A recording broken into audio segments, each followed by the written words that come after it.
Ok, ali lahko razčistimo, kaj sploh je spletno nasilje? Če ti kdo na spletu počne kaj, ob čemer ti je neprijetno, občutiš krivdo, sram ali ponižanje, je to lahko znak, da doživljaš eno izmed oblik spletnega nasilja. Pojavlja se v mnogih oblikah. Lovro, ti povej primer, midva pa bova pojasnila, ali je to spletno nasilje. Naprimer, če mi nekdo pošilja žaljiva sporočila, da sem za nič plesalec in punčka. Jep, žaljiva sporočila zagotovo.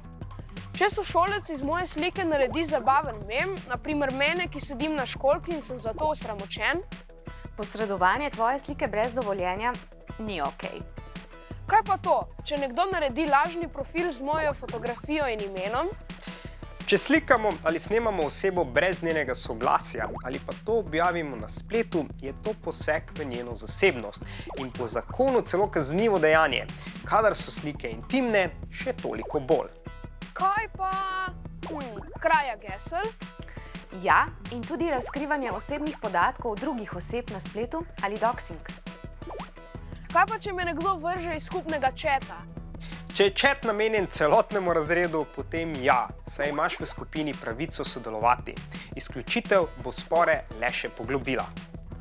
Ampak trolanje pa je v redu. To delamo samo za zabavo. Ne. Trolanje ponavadi zajema žalitve, provokacije, neprimerne šale in tudi grožnje. Vse to je tudi spletno nasilje. Čakaj, a ni tega ogromno v videoigrah?